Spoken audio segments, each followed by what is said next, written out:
Hey, the Thabreakmasta here, and it's gonna be my Legend of Korra episode 5 review.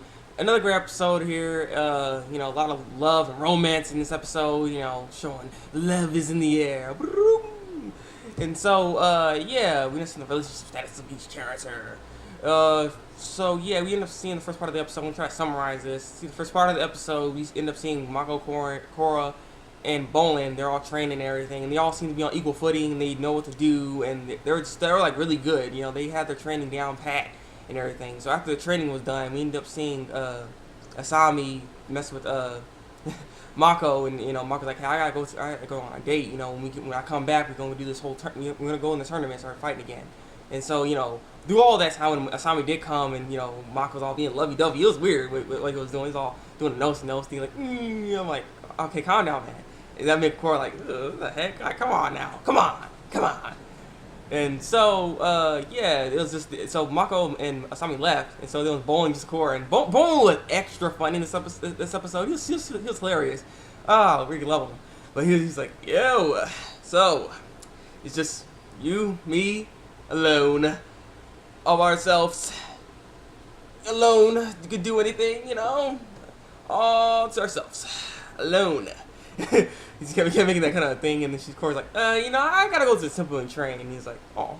So then he had Pabu's with him. So then Korra was just sitting there, and she was kind of like, because Korra likes Mako apparently.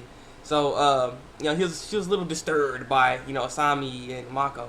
And so then Tensen's children came, the two girls, the older one's like, hey, so, it's Junora, so she's like, hey, so, what's going on with you and Mako, huh? You guys been spending a lot of time together. And Korra's like, no, it's nothing like that. We're not doing anything like that. We're not together or anything. I don't like him. But hypothetically speaking, he has a girlfriend. But it's like, hypothetically speaking, how do I do this? Like, how can I, make him like me? And so she's like, she just made some weird elaborate plan, like you have to jump in a volcano and all this crap. I was like, what? And she's like, okay. And so then the other daughter of Tensen, she's like, oh, and she had a little thing to say, and she was funny. She was funny. I'm not exactly sure. I can't exactly remember what she said, but it was like, it was stupid too. It was even more far fetched than the story that Junora did. And so she's like, okay, never mind. And so then after all hearing all that stuff, you end up seeing Tensen's wife come in, and she's like, oh, so how long you been sitting there? It's like, I heard enough. And so she's like, well, what do I do then? Apparently Tensen liked another girl before Tensen went with his wife, and so she ended up having the courage. Tensen's wife had the courage to ask him out, and the rest is history. They're together, and so basically that get Korra like, guess maybe I should try that myself then. And so they end up going into the whole tournament thingy. Like I said, they ended up whooping butt in the first time they went in the tournament. They ended up facing against the Red Samurai Brews. They whooped their butts, so they don't even worry about that team. The next team they fought was the Porcupines, and they were a much more formidable foe. But the reason why they're a much more formidable, or I think no, it's not. I'm not sure if it's the Porcupines. There's some other. I think there's some other team they were fighting against, and they're sort of having miscommunications and stuff like that because Korra ended up telling Mako that he likes him and everything, and so it wasn't really much going on, and so Bolin had to actually be the one to step up, and Bolin was freaking being beast in this episode. He was just like he was really funny, and he was just really really good in this episode. He was fighting real hard, and he ended up actually winning for the team because Mako and Korra were just like off, really really off. And so they actually ended up falling off the platform, and so Bolin had to do it basically by himself. No, not basically by himself, but he had it was a tie. I mean, yeah, it wasn't that. He went by himself. It was a tie because they were like off and they couldn't just win. They could have won that match, but they were off, and so they ended up having to go through a tie. So apparently, when a tie happens, they flip a coin, and if the coin is red or blue or something like that. If it's red, it's for the fire ferrets, and the other team, is blue. And so it flipped red, so they get to choose which bending they get to use. So it can be either water, earth, or fire. And so they're like, Mako's like, I'll go and do this because Mako's usually good, but Bone's like, no, man, you seem really off today. I don't know what's going on, but you know, you don't need to be doing this. Let me do this. And so he's like, we choose Earth. And so there's both the Earth benders facing off against each other, and that was a nice little bout they had. But Bolin, my man Bolin, knocked that sucker out. You know, he really shined this episode, and so that all happens and everything. And then Bolin ends up actually confessing to Korra and everything like that, or say, well, not really confessing, but he's like, hey, let's go on a date and stuff like that. And then you know, freaking Asami comes again, and like I said, Korra confesses her feelings for Mako. Mako just wasn't really like that, and you know, he's with Asami, so he couldn't go, and so that made Korra like kind of mad. And so she actually went with the bowl, and they actually had a fun time. They had little hijinks going on over there. It was fun. It was really funny stuff. They did like a burping contest, basically, like wah, and stuff, and it was weird. And like the people on the side of them, like I'm sorry, that cracked me up too much. But so yeah, they're having a lot of fun. So they end up having this. They're in this place. They're eating noodles, some water nation kind of noodles. And like, hey, this is my favorite. This is like some really good noodles and everything. It's like, hey, this is my favorite place. You know, you like water bending noodles, like Water Nation noodles. I like Water Nation noodles. You know, maybe this is fate. You know, that's what Bolin's saying. And so then we end up seeing this new character, and his name is Tano. He's a part of the group called the Wolf Bats, and the Wolf Bats are a pro bending group, of course. And so they're supposed to be a very strong team and everything. And Korra noticed Tano. He's all looking like this, like. And so Bolin's like, oh, that's Tano. Don't mess with him, man. Don't give him no eye contact. He's just so don't bother with him. But then she ends up with eye contact, looking all mad, like, what you want?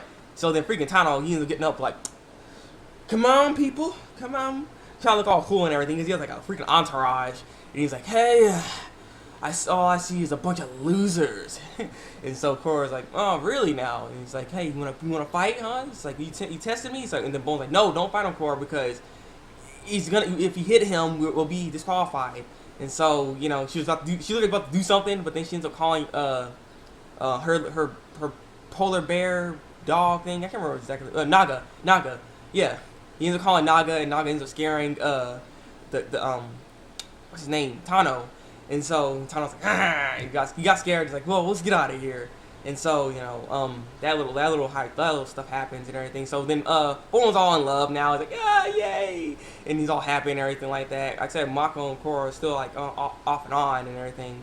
But then his heart gets broken. So I'm gonna skip a little ahead. His heart gets broken. Mako ends up saying, I do like you and everything like that, but I'm with Asami. He's talking to Korra, and then Korra ends up just bam kissing. Like I said, she's very forceful. She just kissed him all of a sudden. I was like, oh, and then I was like, wow, this is interesting. And all of a sudden they turn around, pan the camera, bam, Bolin's right there, and he had flowers. He's like, ah! He's like, wait, he cried. It was like, it was sad, but it was funny when he cried. I'm sorry. And so he ended up just running away. He's like, oh my god, look, right, girl, like, ah. So yeah, he was all messed up, and so they had to face against the porcupines, and so they ended up they were just doing so bad. They were about to lose. I mean, seriously, they were out of it. Just like even Bolin and Mako, like, you know, we already lost. There's 2 rounds they already won. The porcupines, and they didn't win none. So they had to actually knock the enemies off the platform. Otherwise, you can't win. So it's like, oh my god, it's like it's over. We might as well just give up. And of course, like, no, we can't give up. We can't.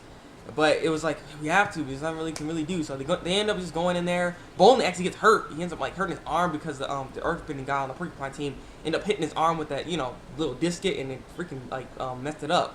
And so he just had to fight one arm, and freaking Mako just got pwned. He just got knocked out of the arena thing, just like nothing. Because I was like, what the heck? And so then you know, Bolin had got knocked out because he only had one arm. He can't fight with one arm.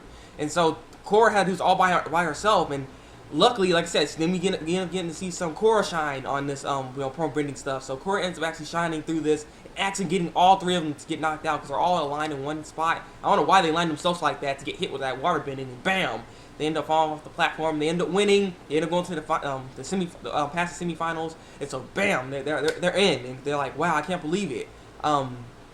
Mako's like, wow, I can't believe it. Like, you know, we he was just so surprised to actually see that happen and everything, and they're trying to hopefully their relationship gets better with all this stuff. You know, we can get through this because he told us to Mako and Bowling. He's like, we can get through this. We're brothers. We can do this. You don't have to get all this. I'm sorry, man. Shouldn't have done that. And so that was basically the whole gist of the episode right there, and yeah, like I said, there's a lot of lovey-dovey stuff right there. Oh yeah, we end up seeing what's his name, Tano. This at the end of the episode, we end up seeing Tano again. He's like, ugh, what's that smell? I smell a bunch of losers. So like, this guy's just freaking just something wrong with this guy. So he's like, well, we're gonna show you how the real guys do it. So it was their turn next to be bending. He's like, and Korra's like, I hope I see you guys in the finals. He's like, all right. And then so the match starts, right? And then Mako, Bowling, and stuff. We're all talking. Apparently, Korra can actually heel bend like with the water, like Katara, because Katara taught her. And so she was all doing that to Bowling and everything. They said she apologized to Bowling.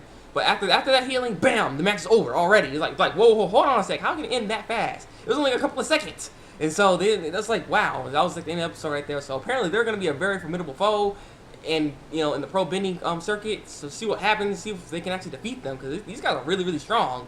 So yeah, Tano, what do you guys think of him? What do you guys think of Tano? I don't really like the guy because his freaking personality is just like is a little annoying, But like I said, leave a comment below and tell me what you think of Tano. What do you think of this episode? I like the fact that he kind of veered off to the pro bending stuff again. I like how they circuit through like the episodes where they show Amon and then they go back to pro bending, then it goes to like some Amon again, and then pro bending. You know what I mean? It's like I like the flow of the anime so far. I mean, not the anime, the cartoon. I'm sorry, I do too many anime, so it's like, and it's like anime based, like how it's drawn, but it's cartoons, people. So yeah. What do you think of this episode? Leave a comment below. Tell me what you think. Like if you like this review, and subscribe to my channel for some more Legend of Korra reviews. This is my Legend of Korra episode 5 review, and until then, break out.